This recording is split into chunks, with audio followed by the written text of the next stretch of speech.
Mark Amick. Abigail Amick. Sally Amick. And I'm Madison Amick. Strong, courageous, and brave. These are all characteristics of countless women activists throughout history. Countless women who have fought for their rights and the rights of others.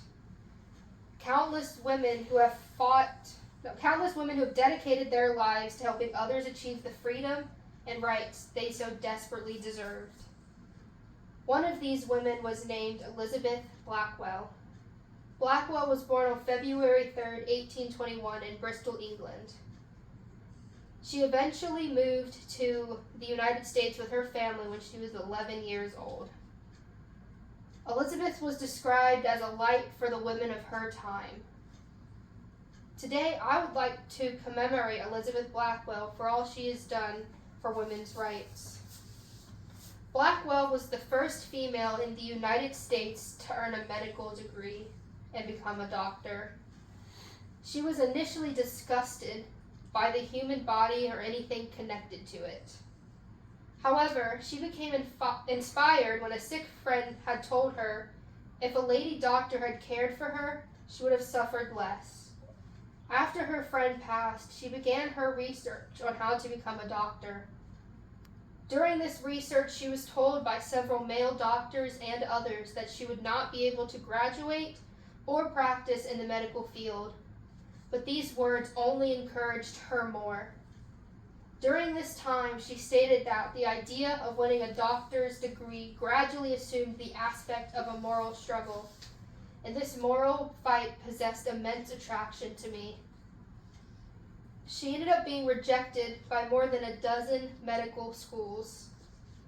In 1847, she was eventually accepted into Geneva Medical School in Geneva, New York. Although she was only admitted because the administration put it to a student body vote, which was made up of exclusively males. Jokingly, the student body voted yes to her admission. However, when she started, she was faced with sexism and discrimination and was unable to have access to the same tools and education as the men. And she had to continuously fight to achieve these same tools and the same education. When asked if she regretted all the fighting she had to do to achieve her degree, she stated, "It is not easy to be a pioneer, but oh, is it fascinating. I would not trade one moment, even the worst moment, for all the riches in the world." She graduated in 1849 at the top of her class. She then furthered her surgical training in France and England, but her dream was put to rest when she lost sight in her left eye after she contracted an infection.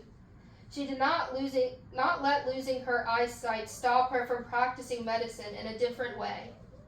In 1851, Blackwell established her own practice in New York City, but had few patients and few opportunities for intellectual exchange with other physicians, and her practice eventually closed. After it closed, she applied for multiple jobs, but was ultimately rejected from all of them. In 1853, she opened her own practice with the help of friends and family. She opened this practice along with her sister, Dr. Emily Blackwell, and Dr. Marie Zacheska. The Blackwell sisters, along with Zacheska, also opened the New York Infirmary for Women and Children. Here, they provided training and experience for female doctors and provided medical care for the poor. She had the belief that anything achieved by one woman could be true for all women. This is shown in one of her quotes. "For what is done or learned by one class of women becomes, by virtue of their common womanhood, the property of all women." Elizabeth Blackwell was an advocate for women in medicine, spending much of her time campaigning for women's rights and establishing institutions dedicated to training female students in both the U.S. and the United Kingdom. She was strong, she was brave, she was courageous, and most of all, she never gave up on her dreams, no matter the obstacles she faced. One of her most famous quotes was, "None of us can know what we are capable of until we are tested." Elizabeth Blackwell fought for female medical students' rights up until the day she died on May 31st, 1910, at the age of 89. Thank you.